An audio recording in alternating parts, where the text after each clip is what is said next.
Bonjour à tous, on se retrouve dans ce nouvel épisode du podcast Offcast, aujourd'hui avec Flavien de Scalesia.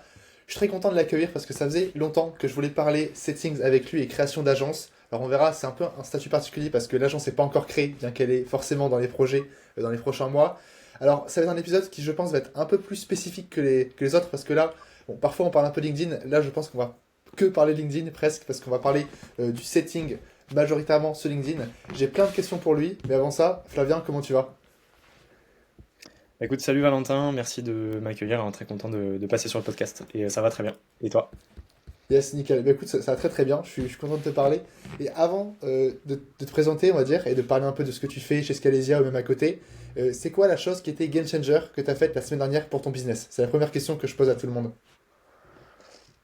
Qu'est-ce que j'ai fait qui a été game changer? Alors, je vais pas faire une réponse trop longue, hein, mais pour un petit peu Fais-toi plaisir, étayer, hein. chez Scalesia, en tout cas c'est ce qu'on essaie de mettre en place, hein, de faire ce qu'on appelle des sujets build et des sujets run quand on fait des tâches en fait. Donc les tâches Ok, run, ça va être les tâches du quotidien qui sont obligatoires en fait pour faire perdurer le business. Et les tâches build, ça va plutôt être des tâches de structuration en fait qui permettent de mettre en place des process pour anticiper le scale futur et en fait un peu systématiser l'entreprise pour qu'elle ne soit pas dépendante de moi en l'occurrence, dans mon ok, cas. Et là, par exemple, ce qu'on a mis en place la semaine dernière, c'est une bibliothèque de contenu en fait au sein de l'agence, c'est-à-dire que ok, dans notre Notion, en fait, on prend plein de sujets différents, par exemple. Comment faire un scrapping sur Phantom Buster, comment faire un import de liste sur Lemlist, peu importe. Voilà, il y a plein de sujets potentiels. Comment faire X automatisation entre Slack et Make. En fait, on est en train de vraiment tout mapper, en fait, tout ce qu'on fait au quotidien pour qu'on puisse le déléguer le plus facilement possible. Et je pense que c'est un... Bon, on n'a pas l'impact tout de suite, forcément, c'est de la ouais, structuration, mais si derrière on doit recruter des équipes, c'est quelque chose qui va nous faire gagner du temps. Donc je dirais que c'est un des gros sujets, en tout cas, pour répondre à ta question. Je sais pas si ça ok, répond ouais, exactement, totalement. mais Ok. Non, mais c'est voilà. ça. C'est vrai que pour le coup, je Donc, suppose que ça, du coup, c'est pas prévu d'être vendu, enfin, c'est juste pour la formation interne, mais je pense que beaucoup de ouais. personnes pourraient l'acheter très cher. Enfin, le Notion de Scalesia, si t'as vraiment tout dedans, enfin, si vous mettez tout dans la fin, c'est que vous êtes juste fou en termes de ressources. Bah, c'est ça. Ouais, c'est ça. Là, c'est plus à l'utilisation interne. Après, l'utilisation interne, c'est aussi ce qu'on vend comme implémentation chez nos clients. Donc, ça peut nous donner des sources d'inspiration pour faire Ok, des contenus pour justement nos clients. Mais là, effectivement, c'est à usage interne, tout ce qui est mis en place là. ok. Et juste par Donc, curiosité, les phases de run et de build, en général, ouais. tu les définis genre sur plusieurs journées, plusieurs semaines, enfin, comment vous répartissez un peu ça? Euh, En fait, plus on va avoir de build sur une semaine, hein, mieux c'est, hein. Si je pouvais passer 80% de mon temps sur du Ouais, build c'est le et rêve, ouais. 20% sur du run, bah, ça serait le must, hein, parce que là, je serais dans une étape où ça permettrait de scaler plus rapidement. Après, il y a des enjeux aussi quand on est au lancement qui impliquent d'être beaucoup dans le run. Donc, on peut pas tout déléguer d'entrée. Donc, sinon, nous, en tout cas, des entrepreneurs qu'on accompagne, ce qu'on leur recommande, c'est d'avoir à peu près 20% de leur temps sur du build euh, à Ouais, minima au moins. et Hmm. 80% du temps sur du run. Donc ça veut dire allouer une journée, donc ça par exemple ça peut être deux demi-journées, le vendredi après-midi et le mercredi après-midi sur des sujets plus de fond, de structuration de votre entreprise. Et déjà 20% c'est déjà cool. En tout cas, faut pas que ce soit moins pour systématiser toute une boîte quoi. Ouais, ok, carrément aligné. Ok, ouais, super intéressant. Et juste du coup, avant qu'on plonge un peu dans les questions un peu plus techniques et les questions, on va dire, je pense, qui vont vraiment intéresser les auditeurs, juste pour situer un petit Ouais. peu, c'est quoi un peu le setting LinkedIn et surtout, qu'est-ce que tu fais au sein de Scalesia et qu'est-ce que tu aimerais faire après avec ton agence? Ouais. Alors, vaste question, qu'est-ce que le setting? Le setting LinkedIn, en fait, c'est un modèle de prospection, je dirais, sur LinkedIn. Alors, je vais plutôt parler du setting de manière globale, parce que le setting, en fait, ça peut Ok, s'appliquer sur Instagram, sur YouTube, sur Twitter, peu importe le réseau social. En fait, ça consiste tout simplement à échanger avec des prospects via de la messagerie privée. Donc, il y a deux types de setting, ce qu'on appelle l'inbound setting et l'outbound setting. ok, L'inbound setting, ça va être d'aller contacter des personnes en fait qui vont marquer enfin, des points d'intérêt pour vous, par exemple votre compte LinkedIn. Donc ça va être, je sais pas, vous faites du contenu sur LinkedIn, il y a des personnes qui vont liker, qui vont commenter, des personnes qui vont visiter votre profil, qui vont vous follow, qui vont vous faire des demandes de relations. Eh bien, c'est d'utiliser un petit peu tous ces points de contact là pour engager une conversation avec la personne. Par exemple, quelqu'un qui a visité mon profil, bah, je vais lui envoyer une note d'invitation sur LinkedIn. Je vois que tu as visité mon profil Yes. récemment, d'où mon ajout. La personne m'accepte et ensuite bah, j'enchaîne avec une discussion où je m'intéresse réellement au prospect.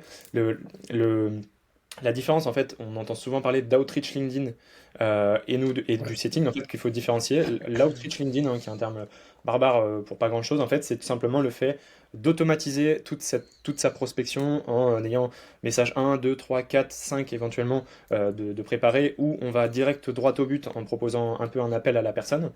Là, l'approche du setting, c'est différent. En fait, on vient réellement enfin, personnaliser. Nous, c'est vraiment le maître mot, c'est de la personnalisation, où on Ok. va poser des questions. Et la personne, quand elle reçoit un message de notre part, elle se dit c'est impossible que ce soit un message automatisé, ou c'est impossible que ce soit une IA qui ait généré ce message-là, euh, tellement il est pertinent en fait. Donc c'est un peu l'approche déjà pour commencer. Et ensuite, petit à petit, avec des questions, en fait, on va s'intéresser doucement à la personne, poser des questions qualifiées pardon, de qualification pour comprendre ce que la personne fait et tout doucement l'emmener, la renvoyer vers nos services.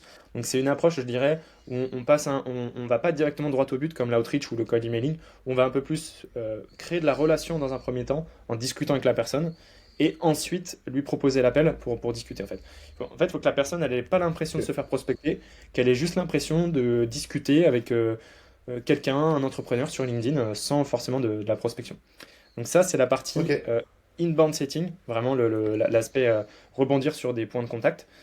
Mais il y a aussi, bon, c'est le terme que nous on a mis dessus, hein, côté Scalesia, qui est l'outbound setting. En fait, c'est comme l'outreach LinkedIn, c'est-à-dire qu'on va contacter des prospects froids, donc des personnes qui n'ont suscité aucun point de contact que j'ai cité tout à l'heure, mais on va mettre cette dose justement de personnalisation. C'est-à-dire que ça va être Ok. nous, ce qu'on fait là, d'ailleurs, à date, là, fin 2024, les campagnes qu'on a actuellement en outbound setting, c'est vraiment des campagnes archi simples où c'est juste une note d'invitation où il y a écrit simplement pour élargir mon réseau, simplement pour étendre mon réseau, en fait. Où l'idée, c'est une note toute simple pour que la personne nous accepte, qu'elle baisse un petit peu sa garde pour nous accepter plus facilement. Parce que si vous mettez un message. Bonjour prénom, je vous ajoute car je vous ai vu apparaître dans mon feed. Oui. J'aimerais prendre contact avec vous.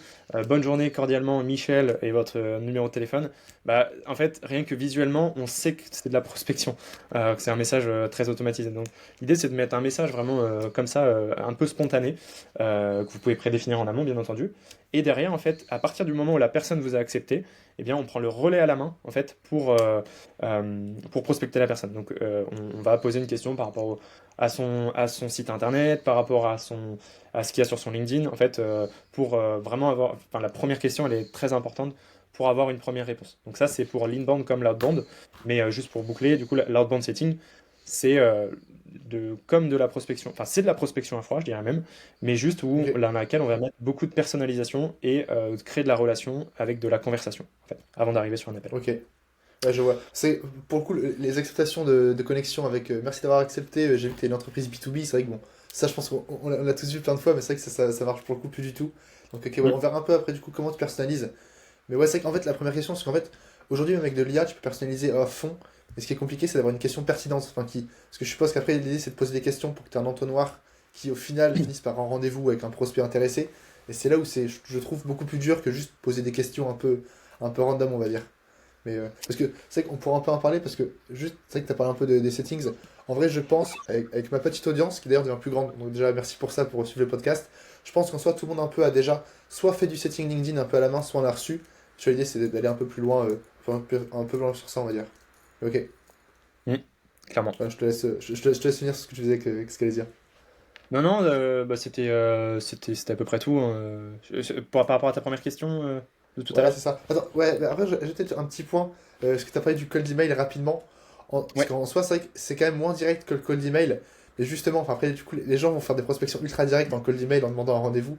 En soi, le cold email, c'est aussi presque pareil. Enfin, c'est ce qui marche de mieux en mieux ensuite. Maintenant, c'est vraiment juste de faire un premier message pour apporter de la valeur ou pour faire une question pertinente pour ensuite avoir une discussion. Donc en soi, pas autant Mm. que le setting, on n'est pas là peut-être pour avoir 5 6 échanges de mails.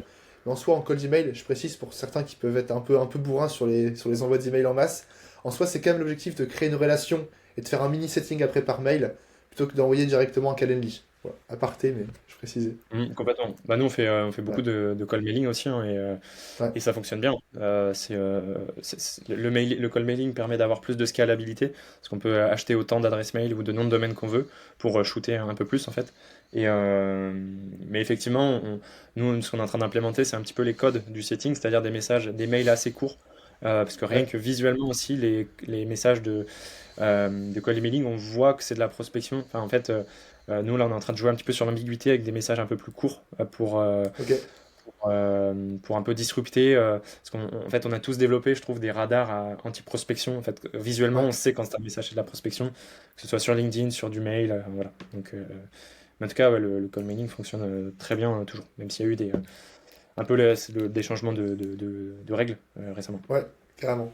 Ouais, ouais, carrément. Mais c'est que ça, on pourra en parler, c'est vrai que moi, le petit problème aussi que j'ai avec les settings LinkedIn, c'est quand même que la quantité est quand même très vite limitée. Alors, setting, après, tu DM au sein de ton réseau, donc ça va. Mais c'est vrai que, en soi, la seule limite que t'as beau être excellent, tu restes à, alors, j'allais dire 20 ajouts par jour, mais en fait, ça dépend, je pense que c'est pour les meilleurs comptes encore. Je sais même pas si tu peux faire ça tous les jours pour tout le monde. Ouais, c'est à peu près une vingtaine d'invitations par jour, effectivement. On est à peu Ok, près à 400-450 invitations sur un mois, donc ça fait à peu près 20 par jour. ok. Après, il n'empêche qu'on peut dupliquer le modèle avec tout simplement un autre compte dans l'entreprise. Nous, on le fait assez souvent.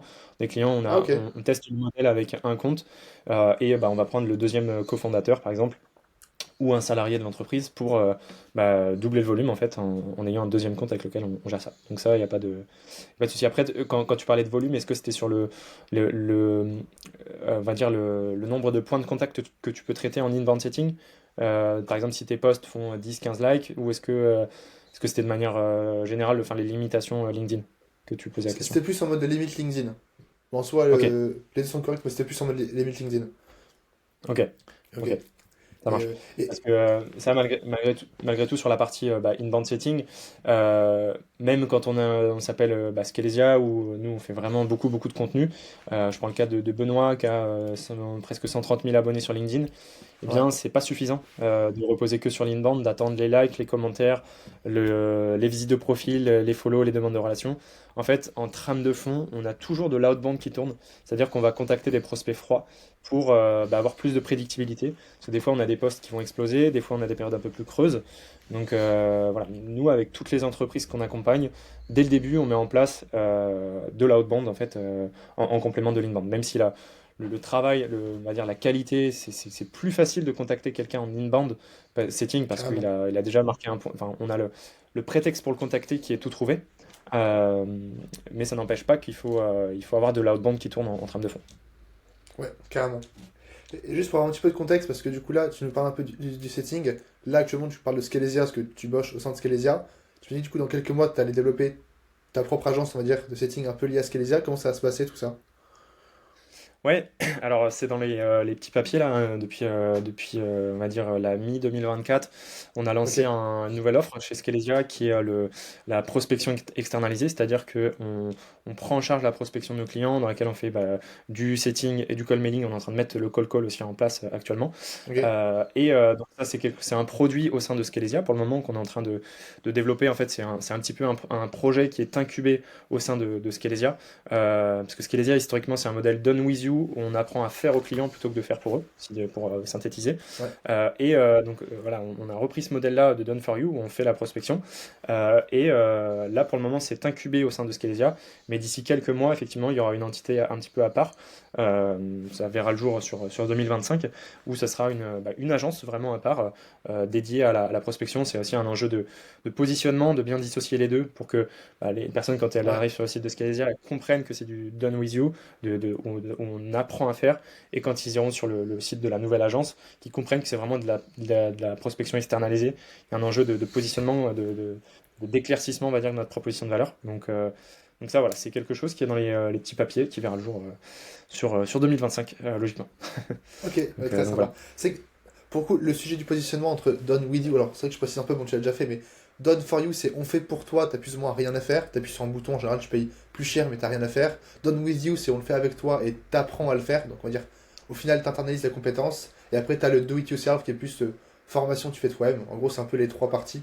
Et c'est qu'en général, beaucoup d'agences font un peu le mélange entre done for you et done with you. Enfin, même moi, c'est mon cas aussi. Enfin, c'est toujours un peu compliqué Ouais, de démarquer clairement les offres. En vrai, je pense que il n'y a pas un modèle qui est meilleur que l'autre. Enfin, je- forcément, je pense que les infopreneurs, ceux qui explosent d'un coup, c'est des do-it-yourself où ils te vendent un produit à 100 euros et ils ouais, te le vendent des millions de fois. Mais en soi, c'est peut-être pas ouais, ce qu'il y a de plus stable, on va dire. Donc, ok, mais oui, c'est vrai que c'est quand même logique que Scalizia parte sur ça totalement. parce que vous avez un branding ultra fort et avant c'était que du done with you. Je suppose qu'il y a des clients qui étaient là, bah moi j'ai pas envie d'apprendre à le faire, je veux juste que vous le faisiez, tu vois. En soi, carrément logique. Clairement. Ok. Clairement, clairement. C'est un gros enjeu de positionnement. On a une autre offre d'ailleurs. Nous, on accompagne plutôt les boîtes à partir de 10 000 euros de chiffre d'affaires par mois, en fait, Ouais, sur Scalesia. Mais on a toute une catégorie d'entrepreneurs qui sont entre 0 et 10K, justement, qui représentent un marché énorme pour lequel on répondait pas. Bah, pareil, on va dissocier.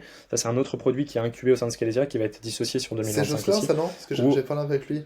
Exactement, C'est lui? exactement, Ouais, c'est c'est ça, ok, Jocelyn. ouais, Ouais. ok. Voilà, Ok. c'est le Starter Pack qui, voilà, c'est aussi, bah, en fait, si la personne arrive sur le site, elle se dit, mais attends, ils font de la prospection pour nous, pas pour nous. Moi, je fais 4 millions, mais ils me parlent de 5 000 euros de chiffre d'affaires sur la homepage, je comprends rien. Donc, Ouais, c'est vraiment ok. un enjeu de, beaucoup de positionnement, euh, Ok, ouais, cette partie. carrément. Et du coup, Donc là, voilà. bah, ok. Parce que là, du coup, tu fais déjà du setting pour certains clients, mais t'as pas encore créé, on va dire, véritablement ton agence. À part, du coup, je trouve ça intéressant qu'on échange maintenant pour voir un petit peu comment tu es en train de créer tout ça. La première question, je pense que j'ai, c'est quoi ton plus gros défi du moment, sachant que du coup, l'agence va, je pense, se lancer dans quelques mois. Actuellement, c'est quoi un peu ton gros focus? Le gros défi, alors je sais pas si ça va répondre à la question, c'est plutôt l'écueil qu'on a rencontré. Ouais, Je pense que ça si marche. tu fais du cold mailing aussi, tu vois là où je veux en venir. C'est sur fin août, début septembre, on a eu les changements de législation de Google en fait, où Ouais, l'IA Gemini, leur IA en fait comprend beaucoup plus les mails de prospection, et ce qui fait qu'on est beaucoup plus facilement parti, enfin envoyé en spam. Et donc on est passé sur un volume en fait de 80 emails par jour, par adresse mail, qu'on pouvait shooter à seulement entre 20 et 30 emails ouais, par jour par adresse mail. c'est ça. Donc en fait on a eu toute une reconfiguration, on va dire, euh, des infrastructures qui a fait qu'on a perdu 2 semaines de shoot à peu près sur tous nos clients, le temps de racheter des adresses mail, les remettre en chauffe en fait. On a perdu un peu de temps là-dessus quoi. Donc c'était un peu l'écueil qu'on a eu là sur enfin, le défi qu'on a eu, mais bon là c'est quelque chose qui est réglé maintenant. Ok. Donc, Ouais, carrément, c'est vrai que parfois les contenus on vieillissent un peu. Si vous passez par là et que vous faites du cold email, c'est maximum 20 emails par jour, alors peut-être 30 si jamais vous êtes très très bon, on va dire. Mais effectivement, enfin, j'en vois encore certains qui sont restés sur les 100 emails par jour par adresse, ça va pas tenir très très longtemps. Donc ouais, maintenant ah c'est ouais, c'est- c'est pas impossible parce qu'en fait les gens continuent à le faire et tant que les gens ont les adresses mail, on peut faire du cold email. Mais effectivement, faire bien plus attention parce que maintenant c'est vrai que ça reste, on va dire, très très très très touchy, ouais. Ok. ouais, clairement, Et clairement, là, clairement. du coup, actuellement, du coup, tu gères comment dire le setting pour certains clients. Pourquoi actuellement, on va dire, tu fais pas déjà x2, x5, x10 clients? Est-ce que c'est un problème plus de délivrabilité? Est-ce que c'est pas juste pas l'objectif pour l'instant? Alors ouais, effectivement, c'est plus sur enfin notre capacité à délivrer. Voilà, on est sur la structuration de quelque chose. On n'a pas envie de scale trop vite. D'ailleurs, c'est quelque chose qu'on n'a pas. Moi, j'ai pas fait plus de posts LinkedIn que ça pour lancer ça. Côté Scalesia, on a notre newsletter avec 90 000 abonnés. On pourrait le Ouais, pousser en disant, bah, carrément. voilà, on a ça qui est sorti. Là, on se ferait dégommer. Enfin, on aurait vraiment un flux énorme. En fait, on va passer par cette étape-là. Mais avant d'arriver là, il faut qu'on soit vraiment bien structuré et en capacité de scaler notre produit en fait. Là, en fait, on préfère avoir un petit pool de clients. Là, on a à peu près 14-15 clients actuellement pour lesquels Ok, on gère la prospection. Et on ne veut pas monter au-delà tout de suite. Là, on en refuse d'ailleurs parce qu'on un jeu de qualité tout simplement. On préfère plutôt que d'avoir 25 clients tout de suite ce qui va nuire à la qualité. Donc là, on va dire qu'il n'y a pas vraiment de frein, je pense qu'on maîtrise. Après, notre métier, c'est de faire de la prospection pour nos clients. Donc, forcément, c'est quelque chose qu'on peut mettre en place pour nous. On le fait déjà. On a quand même un flux qui tourne. Moi, j'ai du setting sur mon compte. On a des campagnes de call mailing qui tournent. Mais voilà, on n'a pas activé, on va dire, tous les leviers marketing qu'on a voilà, dans toute la brand de Scalesia qui a été créée depuis 4 ans. Tout ce qui a été mis en place, on en a encore sous la pédale. Donc, pour te répondre, ouais, l'enjeu, c'est clairement sur la délivrabilité pardon, de ce qu'on peut faire par rapport aux ressources qu'on a actuellement, tout simplement. Ok, ok, ouais, carrément. C'est vrai que du coup, là, t'as pas du fait que t'étais plus ou moins, on va dire, en train de construire ton produit, tu vois, de construire ton offre en setting. Et c'est que je suppose que t'as quand même une grosse partie de qu'est-ce que j'automatise et qu'est-ce que j'automatise pas. Parce qu'en soi, c'est un peu la grosse question, je pense, qu'on a en settings. Pour le coup, moi, j'avais testé un peu les deux. Enfin, fut un moment où j'avais pris quelqu'un, on va dire un community manager slash setter, qui Ouais. gérait tout à la mano. Mhm. Pour le coup, ça marchait bien. Mais déjà, peut vite coûter cher, on va dire, si tu payes quelqu'un à l'heure, même à la perf, de DM beaucoup de gens pour qu'au final, parfois, les gens soient pas ultra quali. Récemment, j'ai fait Ouais. l'inverse. J'ai tout passé sur Phantom Buster. Bon, t'en as parlé. Je connais pas les meilleurs, mais c'est vrai que Phantom Buster, tu peux quand même aller très très loin là-dessus. Là, j'ai fait full Phantom Buster pour commande suite à mes posts, etc. C'est quoi un peu les. Enfin, comment t'arrives à répartir un peu le automatisé et pas automatisé? Parce qu'en soi, sachant que tu peux tout faire à la main ou tout automatiser aujourd'hui, comment tu gères un peu Ouais. ça? Euh, En fait, pour moi, c'est devenu en fait, tellement simple d'automatiser pour tout le monde, même des personnes qui sont pas dans ce milieu-là, qui voient deux, trois tutos un peu débrouillards, tu peux automatiser l'envoi de certaines campagnes, on est dans vraiment un océan rouge où il y a tout le monde qui fait ça. Pour moi, il faut vraiment aller sur un maximum de personnalisation. Et qui dit personnalisation dit approche manuelle, en fait. Ok. Donc, il y a des choses que je veux automatiser, bien entendu. Si je veux contacter 1000 personnes que j'ai définies dans un batch, qui sont dans ma cible, t'imagines bien, je vais pas aller sur chaque profil LinkedIn, cliquer sur se connecter et envoyer une invitation. Ça serait travailler pas intelligemment. Par contre, ce que je peux faire, c'est, là je parle d'outbound setting, ça va être Ouais. d'aller prendre ces 1000 personnes-là, de les mettre dans un outil comme Lemlist, Wallaxy, la grosse machine, peu importe, où je vais automatiser l'envoi des invitations à toutes ces personnes-là, réparties sur un coût de 20 par jour à peu près. Et à partir du moment en fait où la personne m'a accepté, eh bien, je prends le relais à la main. Parce qu'en fait, ce qu'il faut se dire, c'est un raisonnement totalement simple, c'est quand on fait des campagnes comme ça, avec juste une note d'invitation, on va avoir quelqu'un qui est dans notre cible, qui nous a accepté. Donc, ça veut dire qu'elle est active sur LinkedIn. C'est pas un vieux compte LinkedIn sur lequel la Ouais. personne ne va jamais. Si elle nous a accepté il y a 4 heures et qu'on lui envoie un message 4 heures après, on a de fortes chances qu'elle nous réponde. Et en plus de ça, elle nous a, entre guillemets, donné l'autorisation de la contacter par son acceptation, en fait. Donc, pour moi, c'est plutôt que de se dire, j'arrose, j'envoie en masse à tout le monde, eh bien, je préfère prendre le relais manuellement d'entrée, en fait. Et sur l'aspect un peu chronophage de faire ça, pour moi, c'est un muscle en fait. C'est quelque chose, au début, moi, les clients que j'accompagne en coaching pour mettre en place le setting, au début, sur les premières sessions, on galère un peu. Je sais pas trop. Tu me dis, ok, Flavien, je comprends, il faut aller sur le site internet de la personne, il faut demander, poser une question personnalisée, un peu ambiguë pour que la personne sache pas trop si je suis un prospect, si je suis être un partenaire, poser une question. Mais en fait, moi maintenant, quand j'arrive sur un LinkedIn ou sur un site internet, en 10 ou 15 secondes, j'ai trouvé la question que je vais poser parce que j'ai l'habitude Ouais. de le faire. Au début, forcément, quand on a mis en place ça, putain, tu mettais 5 minutes par personne à contacter, tu te dis, putain, mais comment je vais scaler ça? Et en fait, c'est juste des bonnes pratiques à avoir qui font qu'après, tu gagnes du temps, quoi. Ça, c'est vraiment pour la partie outbound setting. Après, Ok. sur l'inbound setting, pour moi, c'est pareil. En fait, il faut pas automatiser. En fait, tu as un truc tout bête, tes demandes de relations. En fait, pour prendre un peu de hauteur, je trouve ça dommage, hein. Quelqu'un qui t'ajoute sur LinkedIn, c'est pour moi le plus fort point d'intérêt possible. Donc, automatiser le message d'invitation.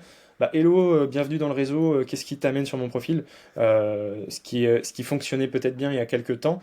Pour moi, c'est dommage si c'est quelqu'un qui est dans ta cible de pas prendre le temps de personnaliser ton message. En fait, de poser une question en fait je sais pas, prendre un élément de sa vie, prendre j'ai vu que cool que tu bosses chez X, je connais un tel, peu importe, trouver un point de contact, parce que c'est des prospects qui peuvent vraiment être chauds en fait.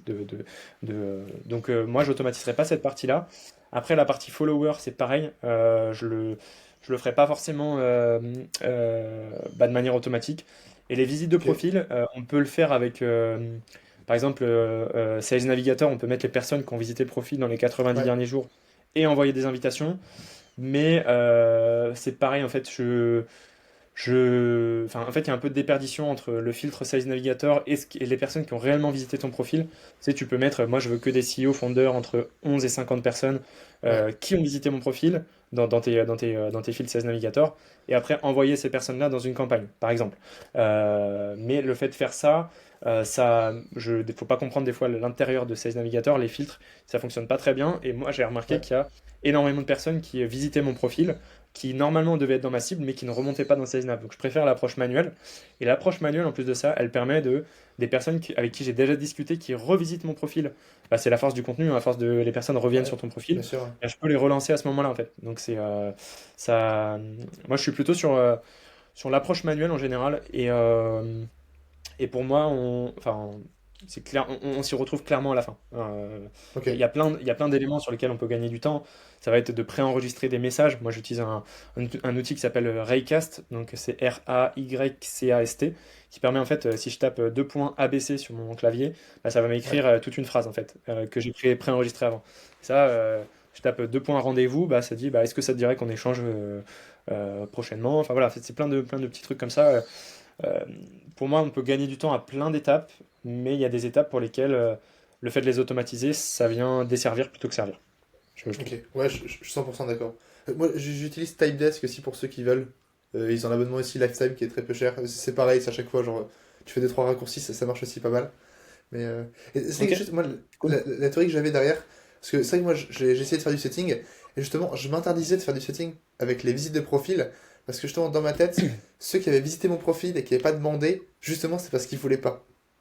Alors, je me rends pas compte à quel point c'est vrai ou c'est faux. En tout cas, moi, j'avais un peu une croyance limitante en me disant, si la personne est pas si voir mon profil, c'est qu'il a quand même voulu cliquer. Si, malgré ce qu'il a vu, il n'est pas intéressé, en vrai, je le laisse tranquille. Mais je sais pas si c'est la bonne manière. Ouais, bah, je comprends, ça fait un peu stalker. Tiens, je regarde qui Ouais, visite mon c'est ça. profil et après Parfois, j'envoie un t'es là, message. c'est limite. Mais ouais, ouais, je vois. Mais après, t'as peut-être des personnes qui vont pas te répondre tout simplement, ou peut-être une personne sur 200 qui va dire ah bah non, comment ça vous avez traqué. En vrai, ça Oui, m'est non, jamais arrivé. oui. Sur Je LinkedIn, dis non, ça les parce gens sont ouais, habitués, ouais. ouais, c'est ça. Ok, Euh, donc non, non, enfin, en fait, si la personne elle a pas fait de point d'action qui va être follow ou demande de relation, c'est peut-être par manque de temps ou juste bah, elle a vu ton post, elle est partie, elle est revenue. On s'en fiche en fait. Nous, ce qu'on veut, c'est juste un prétexte pour contacter la personne. Et le fait qu'elle ait visité ton ok, profil, c'est un prétexte parfait pour envoyer un premier message. Donc ok, voilà. Moi, je me limite pas là-dessus. ok. Et est-ce que du coup, avec les setters, par exemple, qui gèrent le compte de tes clients, ou en général le setting que tu fais, tu définis les personnes avec qui faire du setting et les personnes à ignorer, on va dire, entre guillemets, parce qu'en fait, moi, le problème que j'avais, bah, du coup, par exemple, avec le setter, on va dire community manager que j'avais pris, c'est qu'en fait, j'avais pas mis Ouais, de critères, donc j'étais là, bah, toutes les personnes qui commentent, qui like mes posts, tu vas les DM, tu vas essayer de parler avec eux. Et en soi, bon, ouais. c'est un peu un problème de reach, entre guillemets, mais c'est vrai que c'était une époque, on va dire, où je faisais quand même pas mal de reach, pas mal de commentaires. En fait, il passait son temps, enfin, il passait 70% de son temps à parler avec d'autres consultants, tu vois, ou des freelances, ce qui est pas ma cible. Est-ce que Ah toi, tu oui. mets des guidelines en mode, ok, bah en fait, tu fais du setting que sur directeur d'agence, par exemple, si c'est la cible, etc. Ah bah oui, bien, bien évidemment. Enfin là, si en fait nous sur nos postes, on a peut-être allez, une personne sur 15 qui est intéressante à aller discuter, donc ça voudra dire que j'aurai 14 personnes sur 15 à qui j'enverrai des messages pour rien. Et donc là, clairement, ça serait voilà. Donc non, non, moi voilà, nous ça va être des CEO, enfin des dirigeants en fait, CEO, fondeurs, gérants, cofondateurs, peu importe. Ça, on le voit sur la tagline LinkedIn directement en fait. Toutes les autres personnes en fait, on n'envoie pas de messages. Parce que sinon, effectivement, oui, ça serait, c'est perdre du temps. Après, il y a aussi, je pensais que tu allais me poser cette question-là, aussi se dire, bah, comment, mince, moi j'ai déjà des clients existants, j'ai déjà des partenaires existants, comment je fais pour que la personne qui gère mon setting, elle ne recontacte pas des personnes qui sont déjà de mes clients Ouais, ou, vas-y, euh, bah, ou- je te la voilà. pose. Voilà. Comment je fais? Comment on fait? C'est tout simplement, nous c'est un check manuel, hein, ça prend 3 secondes. On copie-colle le prénom et on regarde sur le CRM. En fait, sur HubSpot, on a tous nos clients. On peut aussi prévoir une blacklist, par exemple. Je sais pas, la personne qui gère votre compte, on veut exclure tous les partenaires, tous les concurrents, par exemple. On va pas leur envoyer un message, Ouais, parce que sinon on passe un peu pour des cons. ouais. On les exclut tous, et comme ça, la personne d'un simple copier-coller avec la fenêtre qui est ouverte à côté, tac, elle regarde si la personne n'est pas déjà dans le CRM, tout simplement. Ok. C'est que d'ailleurs, alors bon, il y en a peut-être plein qui ont essayé, mais pour tous les devs qui veulent un peu le faire kiffer, je trouve que sur LinkedIn, même s'il y a plein de mini SaaS, tu peux en faire tellement plus. Tu vois, par exemple, tu fais juste un SaaS ou qui te met une étoile ou un signe sur tous les profils que tu veux pas contacter ou je sais pas, que tu as déjà contacté. Enfin, je sais pas si c'est un truc en interne ou pas, moi c'est vrai que j'en ai pas vu, mais je trouve qu'il y a trop de trucs à faire, je pense, pour le setting. Ouais, clairement. Non, mais c'est. Bah après, avec l'IA, maintenant, on peut faire des trucs un peu bricolés à maison, mais ça demande quand même d'y passer du temps. Mais clairement, moi, il y a plein de trucs. Bon, là, on voit que le setting, là, cet aspect très personnalisé, il y a de plus en plus de personnes qui ont vu l'intérêt et il y a plein de SaaS qui sortent. Moi, j'ai fait plein de démos sur des outils justement qui étaient en construction pour me demander un peu des feedbacks de bah, qu'est-ce que j'aimerais voir comme Ouais, fonctionnalité. Et je suis sûr que d'ici mi-2024, il y aura vraiment plein d'outils, même à l'échelle de la France, où on sera très très bien équipé sur toutes ces parties-là, quoi. ouais, carrément. Bah, d'ailleurs, je sais pas si tu connais le fondateur de Give Me Leads, alors je sais même plus comment il s'appelle. C'est une personne qui avait justement une agence de setting et qui a arrêté pour faire un SaaS qui est uniquement dédié au setting. Et je le reçois dans 3 semaines. Alors j'ai oublié son prénom, Ok. honte à moi. Mais tu dois connaître, mais je sais pas. Enfin, en gros, son but, c'est il fait ça. Et lui, c'est vrai que ça marchait très très vite, très fort. Et là, je pense qu'il part à l'international carrément. Et c'est juste en un clic, t'extrais bah, tout ce qui est commentaires, etc. Ça paraît simple en fait. Un truc qui le fait bien et simple, en vrai, je n'ai toujours pas trouvé, tu vois. Parce Ouais, que Phantom Buster, ça peut être complexe, donc j'en parlerai un peu avec lui. ouais, Ok. ok. Et juste un exemple, est-ce que tu as un peu un exemple de use case où tu peux aller, on va dire, vraiment loin dans le multicanal, on va dire, entre settings, email et cold email, dans le sens, forcément, tu peux automatiser ça avec Lemlist, enfin, avec plein d'autres logiciels, on va dire. Mais je sais pas, est-ce que tu Ouais. as déjà tenté d'aller vraiment loin dans le settings? J'ai pas trop d'idées, hein, je lance un peu une question vague. Ouais, bah après, il y a plein de possibilités en multicanal, hein. Nous, ce qu'on fait, ça nous arrive, c'est des campagnes multicanal où bah, on a 4 emails, par exemple, de Ok, prospection, donc via du cold mailing, du coup. ok. Et derrière, 7 à 10 jours plus après le dernier mail, s'il n'y a toujours pas de réponse, eh bien, on attaque sur du LinkedIn. Bah, hello prénom. Enfin, je sais pas, par exemple, en objet, enfin, pardon, dans la note d'invitation, on peut mettre suite à notre dernier échange par mail ou suite à Ouais. mon dernier mail. Là, la personne se dit, oh mince, j'ai peut-être raté un truc, elle va t'accepter. Hello prénom, bah, j'ai essayé de vous contacter par mail ou de te contacter par mail si on tutoie. Est-ce que tu l'as reçu? Après une petite relance éventuellement et voilà. Enfin, ça c'est une possibilité. Bon, ça c'est pas vraiment spécialement setting. Après sinon ce qu'on peut faire c'est en fait se dire ce travail de personnalisation où on va Ouais. bah, engager de la conversation avec des personnes, c'est de se dire bah, si au bout d'un moment elles nous ghostent, en fait on a commencé à discuter avec elles, elles ne nous répondent plus, bah, là on peut les appeler en warm call. Bah, hello, Ah oui, hello ouais. Christian, bah, c'est Flavien de Skelesia, bah, c'est Flavien de LinkedIn plutôt, on a discuté et en fait enfin, voilà, il y a des possibilités de faire un peu du warm call. Ce qu'on fait aussi, c'est nous, on le fait beaucoup pour nos clients qui ont un peu plus de capacité commerciale, c'est les personnes qui ouvrent les mails en fait dans nos campagnes de call mailing. On vient extraire cette base. Je sais pas, j'envoie 1000 emails. Ouais. Si j'en ai 50% qui ouvrent, bah, je vais avoir 500 personnes qui ont ouvert les mails. Donc ces 500 personnes-là, je vais les réenrichir pour récupérer leur numéro de téléphone. Je vais peut-être en récupérer 300, admettons. Et les 300, en fait, on va les taper en warm call. Bah, hello prénom, j'ai essayé de te contacter euh, sur, euh, enfin, par mail, pardon, j'y arrivais. Et en Ouais. fait, c'est une possibilité. Ouais, Après, sur ça des marche très bien workflows ça. pardon? Ouais, non, mais c'est vrai que je te valide, enfin, ça marche très très bien ça. Enfin, pour les entreprises qui le font, forcément, ça peut être un peu complexe de faire une infrastructure qui part de l'email est ouvert, après j'enrichis le lead, etc. Faut quand même que ça soit processisé, et forcément, bah, faut quand même qu'ils aient du monde pour appeler. Mais Ouais, c'est ça. on va dire, je trouve ça dommage aujourd'hui de faire du call pur, sachant que tu peux juste lancer une campagne de cold email à côté, et au moins t'appelles des gens qui te connaissent. Enfin, je trouve que ça change tout en l'occurrence.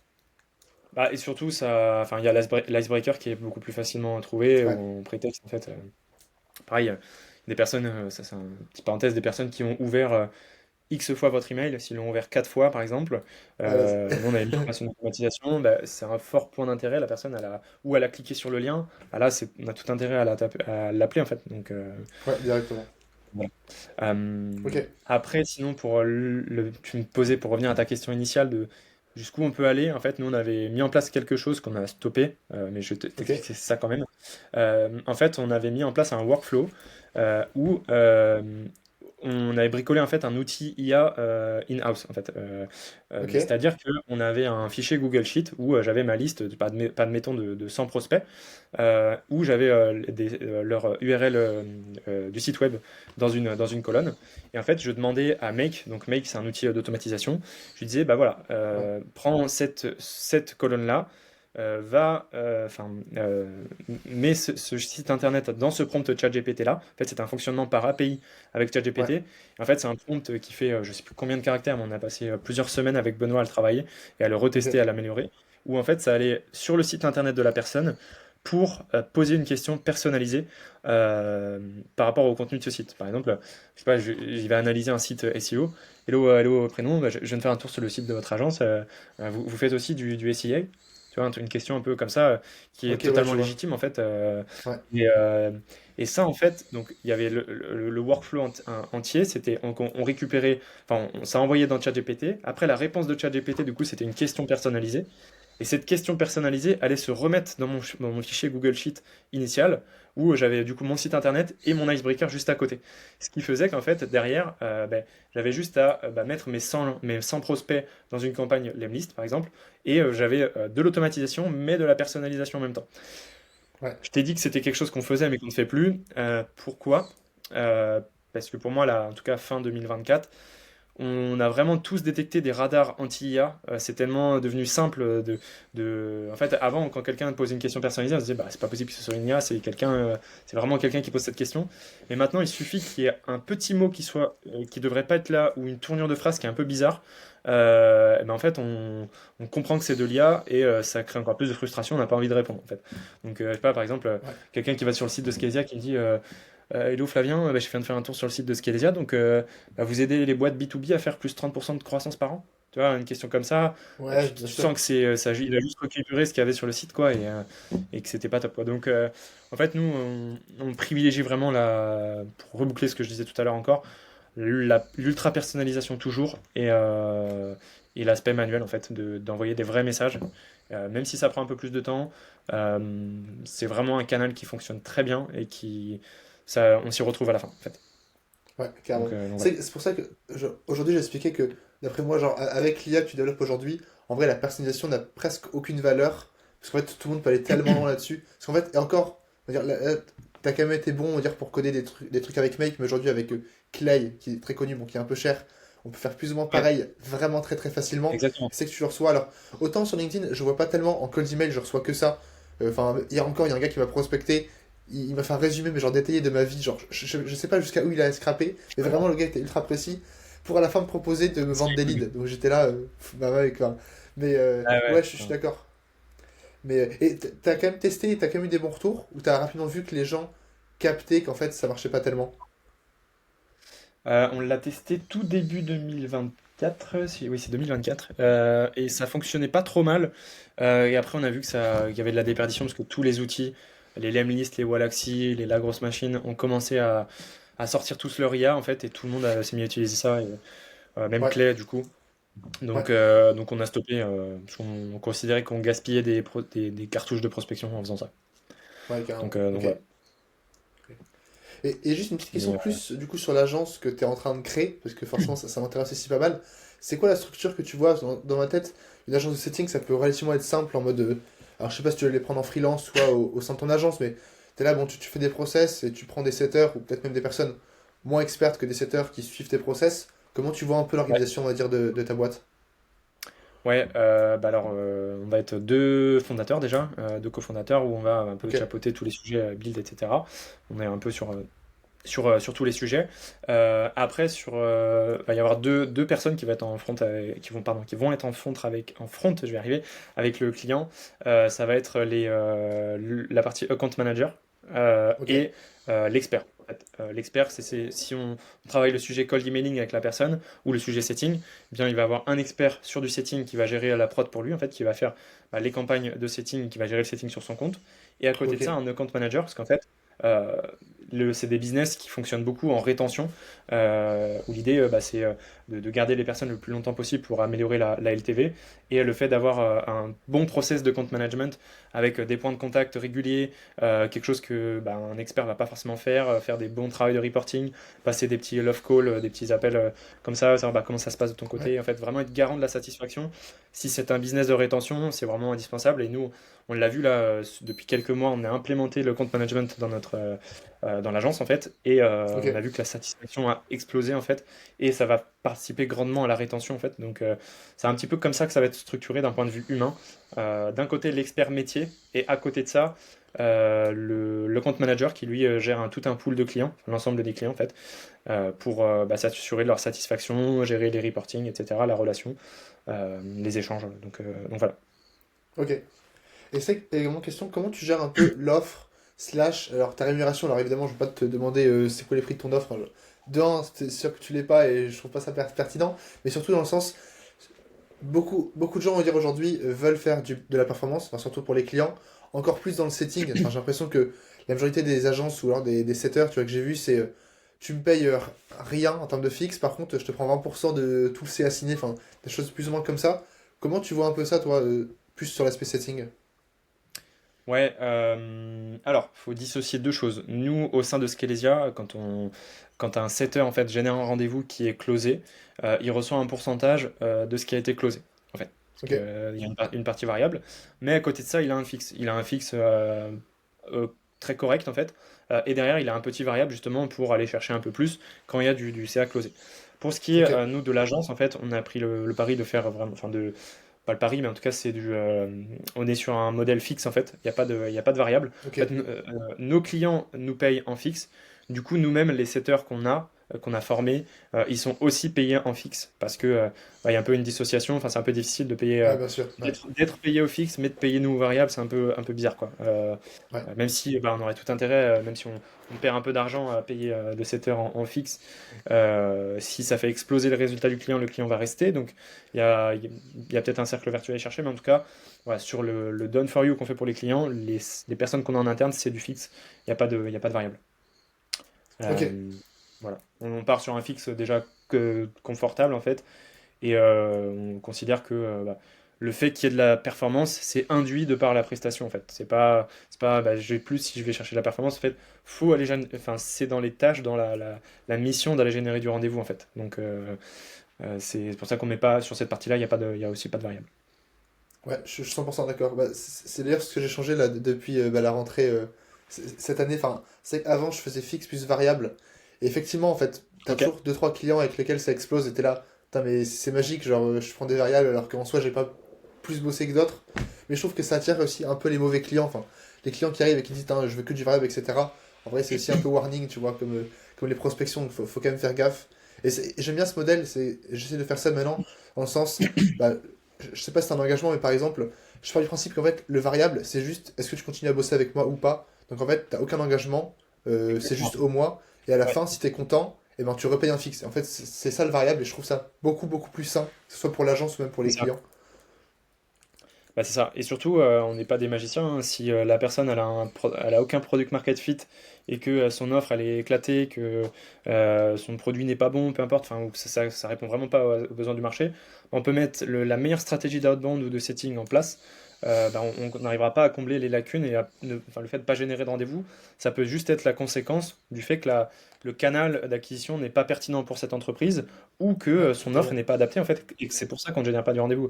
Donc c'est pour ça aussi qu'on est sur un modèle fixe et pas variable. Oui. Et c'est que juste à ce propos, une question que j'aime bien, c'est de dire comment tu arrives à rester focus, parce qu'en fait, toi, je suppose que tu as mille et une problématiques qui tournent autour, dans le sens, tu pourrais proposer à tous tes clients de les aider sur leur stratégie de contenu, par exemple LinkedIn, parce que tu vois, c'est pertinent pour qu'ils vendent plus, etc. Enfin, en vrai, tu peux faire plein de choses. Comment tu arrives à rester focus et à savoir ce que tu fais, ce que tu fais pas? Parce que surtout sur LinkedIn, je suppose que tes clients veulent que tu fasses du cold email. Alors, de ce que j'ai compris, je pense que tu en fais un peu. Peut-être qu'ils veulent que tu fasses du cold call, Ouais. peut-être qu'ils veulent que tu les aides à faire du contenu. En fait, enfin, comment t'arrives à rester focus et à dire, ok, moi je fais du setting et je le fais bien et je fais que ça, entre guillemets. Ouais, c'est un sujet un peu quotidien, enfin hebdomadaire plutôt. Ouais, Nous, voilà, on est tenté d'aller sur plein de choses, hein. Il y aurait des ads qu'on aimerait développer. On ouais, aimerait ouais, faire aussi, ouais. du ghostwriting. ça serait vraiment pertinent, tu vois. On te gère la création de contenu sur ton LinkedIn et derrière, on te fait le setting justement par rapport aux interactions qui sont générées. Mais en fait, voilà, faut rester deep focus sur un produit, je pense, dans un premier temps. Ça veut pas dire ne pas se diversifier. Là, on est véloce, on est en train de mettre en place le call call depuis peu. Euh, c'est en fait vouloir tout faire, c'est compliqué. On préfère être très très bon à un ou deux endroits plutôt que moyen un peu partout. Mais après, ça veut pas dire que il faut pas se mettre en danger, aller chercher des nouvelles offres, des nouveaux. De toute façon, il faut toujours, enfin, constamment innover. Donc peut-être qu'on lancera de nouvelles choses, mais là, en tout cas, nous, on est dans une période de structuration où on n'a pas envie de s'éparpiller. On, en fait, on continue là où on est bon, plutôt que d'aller se répartir. Mais c'est clair que c'est archi tentant. Des fois, tu vois des complémentarités entre plein de possibilités. Après, on a le Scalesia à l'échelle Done With You aussi. Des fois, on a des clients qui ont des enjeux de process commercial, des boîtes qui font Ouais, plus c'est d'un sûr. million de CA, des fois qui n'ont pas de CRM. Bah, là, on peut les renvoyer vers Scalesia pour mettre en place Ok, un système enfin, un CRM, quoi. ok. Ça Donc ouais. existe encore? T'en as qui font vraiment 1 million de CA sans Ouais, CRM? on en a eu un récemment là. Je le citerai pas, mais on va mettre ça en place. On va mettre ça en place avec lui. Après voilà, il y a aussi, je pense, la culture de l'extra miles. Aller faire un peu Ouais, plus que ce qu'on a vendu. Là, ce client en question, voilà, on va pas lui facturer. Il a pas de CRM. Alors, nous, on maîtrise vraiment beaucoup HubSpot. On va prendre 1 heure, 1 demie, 2 heures avec lui pour lui mettre des premières briques, les premières bases, un pipeline assez simple à utiliser. Et voilà, après ouais, c'est important de le marketer, lui montrer qu'on a fait plus que ce qu'on devait faire, mais ça participe à la rétention à long terme. bien Donc sûr. voilà, c'est aussi des choses qu'il faut pas hésiter à faire. Ok, ouais, carrément. Et du coup, par exemple, alors, j'ai même posé la question de si on se revoit dans 4 mois, t'en serais où? Je sais pas tellement à partir de quand tu comptes lancer ton agence, mais on va dire, si on se voit 1 ou 2 mois après que tu lancé ton agence, idéalement, t'en serais où avec ça? Alors, j'en serais où? Bah écoute, hein, je pense que dans 4 mois, si on prend ouais, même à l'horizon 6 mois, on sera toujours dans cette phase de structuration. Je suis pas sûr qu'on sera tout de suite dans une phase de gros scale. L'idée, Ok, c'est vraiment de poser des gros fondamentaux sur tous les process pour faciliter le scale derrière. Ça veut pas dire prendre trop son temps, qui peut permettre pas de perdre en vélocité aussi, mais ouais, je pense qu'on va, voilà, dans 6 mois, on sera toujours à peu près, on aura répondu à plein des questions qu'on a actuellement de structuration, de capacité de prod, etc. Recrutement, enfin voilà, on anticipe pas beaucoup de choses, mais on n'aura pas, je pense pas on sera à 30 clients en run quoi, d'ici 6 mois quoi. ok, Ça sera pas, voilà. ok. Voilà. Si je C'est réponds à ta dit, ok. question. Ouais, ouais, carrément, c'est ça. Bon. Et juste, j'étais curieux parce que du coup, t'as commencé à parler un peu d'outils parce que t'as parlé du coup de l'outil qui remplace plus ou moins, on va dire, pas mal de copier-coller. Est-ce que t'as d'autres un peu petits bon, hacks de productivité en soi, je m'attends à rien, mais c'est juste que chaque fois je parlais des gens, ils me font découvrir 2 3 outils que j'aime bien, ou 2 3 hacks, je sais pas si t'en as en tête. Alors, il y a un hack enfin, que je pense un outil qui est sorti il y a quelques années, là, que je sais pas si tu en as entendu parler, c'est ChatGPT. Euh, non, mais alors, c'est ça, je me doute que tu connais, mais c'est dans l'utilisation, en fait. J'ai mis en place Ouais, un shortcode, en fait, enfin, un shortcode, plutôt un raccourci clavier, qui permet de l'utiliser très facilement. Et en fait, j'ai vraiment développé, enfin, pas développé, mais j'ai le réflexe maintenant, dès que j'ai une question, un truc que je comprends pas, en fait, je clique sur CTRL plus espace sur mon ordi et ça me ok, lance directement ChatGPT, peu importe où je suis sur mon ordi. Ça me lance ok, la toute petite fenêtre sur mon Mac. Et derrière, ok, j'appuie sur 2 fois sur CTRL. Ça, c'est un truc que j'ai paramétré dans les paramètres du Mac. Vous pouvez regarder une vidéo sur YouTube assez simple. Et en fait, ça ok, lance la dictée de Mac. Ce qui fait qu'en fait, je fais CTRL plus espace et 2 points dictée. Et là, je dis, alors voilà, je cherche à faire une campagne de prospection pour tel client. Je n'ai pas d'idée sur l'objet de mail. Voilà ce que j'aimerais faire. Donne-moi 10 idées de mail. En fait, enfin voilà, c'est vraiment, je pense, un outil que on comprend tous la puissance, l'utilisation. Des fois, c'est l'accessibilité. Te dire, mince, faut que je lance ChatGPT pour poser ma question.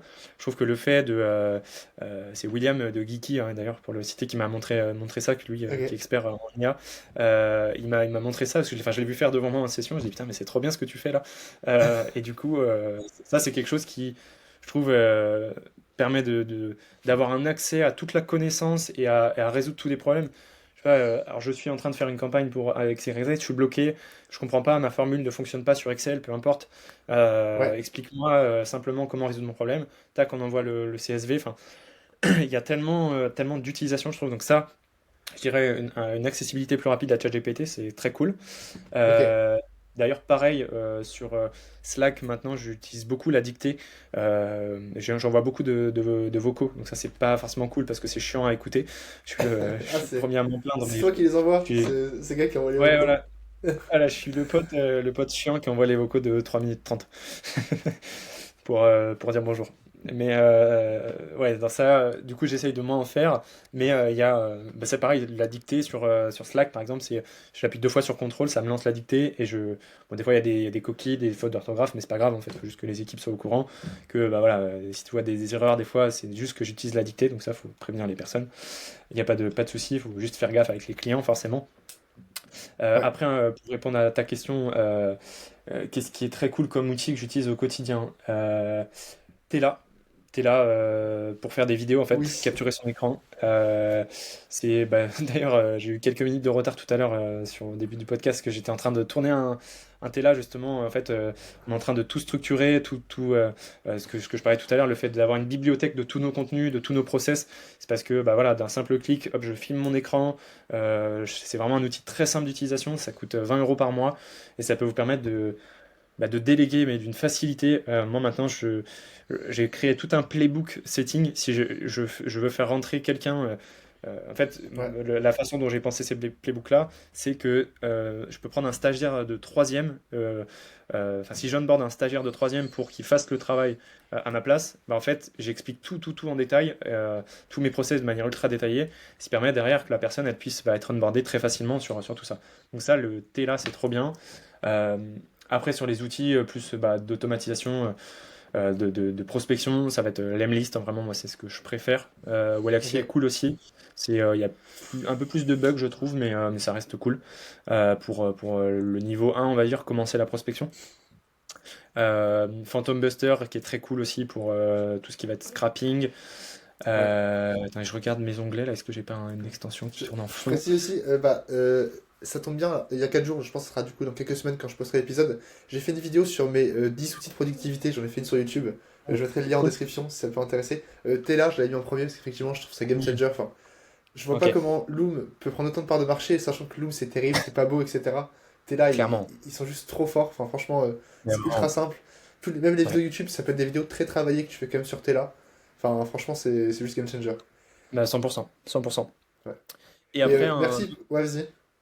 ouais, un dernier outil qu'on utilise nous en interne chez Scalesia, ça s'appelle Gather, donc Ok, Gather.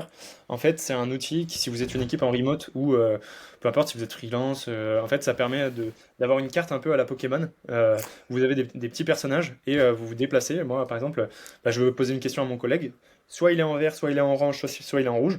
S'il est en vert, c'est qu'il est dispo. S'il est en jaune, c'est qu'il est occupé, mais je peux quand même le sonner pour aller le voir. Et s'il est en rouge, bah, je peux tout simplement pas le contacter. Et ça permet en fait, bah, comme bah, je me lèverais dans un open space pour aller voir mon collègue ou un bureau, peu importe, bah, là je peux le faire quand même et ça permet de garder du lien. Donc c'est vraiment très cool. Nous, enfin voilà, on est en full remote Scalesia et sans Gazer, bah, on n'aurait vraiment pas la même vie. Donc la vie sociale, je dirais, même si ça ouais, n'empêche pas qu'on se voit en physique souvent, c'est genre trop bien, trop bien. Même pour ok. peut-être des clients. Enfin, voilà, leur donner un accès s'ils veulent venir vous voir, poser des questions. Je trouve ça trop trop bien. Ouais, C'est clairement. génial. Je, je souris parce que après mon premier épisode avec Louis Rapp, hors podcast, il m'a expliqué qu'il avait découvert Gather parce que du coup il commence à bosser chez vous avec Scalesia et que vous l'avez Ouais, enfermé dans des pièces. En fait, il y a plein de trucs un peu drôles qu'on peut faire. Enfin, je sais plus ce qu'il avait raconté, mais ça avait fait rire. ouais, on l'a chopé dans le coin d'une pièce et on l'a lynché. C'était le cadeau de bienvenue. Non, non, non, c'est que en fait, je pense qu'il était en format invitation et qui en fait, quand il n'a pas possibilité d'ouvrir les portes, il a dû se Ouais, retrouver ouais, dans ça une doit être pièce. ça. Je sais que William, ça lui est arrivé aussi. C'est très drôle. Du coup, le gars est coincé dans la map et voilà. Au C'est trop secours, cool. il tape sur les portes. Yes. Bah, écoute, en tout cas, merci beaucoup. C'est là, GPT en vrai, ultra pertinent parce que c'est vrai que le problème, c'est que, bon, en vrai, tout le monde est d'accord pour dire que c'est ultra puissant, mais j'utilise pas, en fait, enfin, comme tout le monde, en fait, il est juste dans un onglet et je l'ouvre jamais parce que c'est quand même long, tu vois, même 3 secondes. Bah, aujourd'hui, en fait, t'as la flemme de faire un truc 3 secondes. Et j'avoue que le petit raccourci, contrôle espace, deux fois espace, en vrai, ok, très très fort. C'est trop bien, vraiment. Des fois, ouais, il y a des questions ouais, des trucs, je sais pas, que je repousserais, que je me dirais, bah, je sais pas, des sujets, un truc que je maîtrise moins, que j'ai envie de maîtriser, explique-moi, fais-moi un petit cours magistral sur cette notion-là. Et là, je le fais en 2 secondes, en fait, et ça va trop vite, c'est trop bien. C'est, Ouais, carrément. c'est- ouais. Nickel. Bah écoute, en tout cas, merci beaucoup d'être venu dans Offcast pour parler de tout ça. Je te souhaite forcément du coup Plaisir. un très bon lancement d'agence. Ah, si bon, de ce que j'ai compris, ça va quand même être très progressif. Enfin, je sais pas s'il y aura un moment. Comme tu m'as dit que tu aurais peut-être un nouveau branding, etc. Je pense qu'officiellement, un moment peut-être que tu lanceras sur LinkedIn. Ça y est, je lance une agence. Bon, je te demanderai pas le nom parce que je pense que c'est encore confidentiel. Mais écoute, en tout cas, hâte de voir tout ça. Et surtout, merci d'avoir été aussi honnête pour partager tout ça. Que ce soit les enjeux que tu as sur Scalesia, ce que tu fais en setting. Enfin, en vrai, je pense qu'il y a beaucoup, beaucoup de valeur. Comme je t'avais dit, je pense que ma cible, même si elle a commencé à grossir, elle est quand même très, très qualifiée. Donc je pense que là, c'est un truc très, très ciblé. Mais si jamais vous faites du LinkedIn en soi, faites du settings. Enfin, c'est presque obligatoire maintenant. Il y a plein de manières de le faire. On n'est pas obligé de commencer par des stratégies aussi avancées que ce qu'a fait Flavien. Mais juste deux trois détails, DM vos meilleurs clients qui commentent. Enfin, bref, il y a plein de petits trucs pour commencer. Mais en tout Clairement. cas, merci beaucoup. Je trouve qu'on a donné beaucoup de valeur. Et Bah, non, puis merci écoute, on se voit très vite pour le lancement de l'agence. Ouais, ça marche. Bah, merci pour l'invitation, Valentin. À bientôt.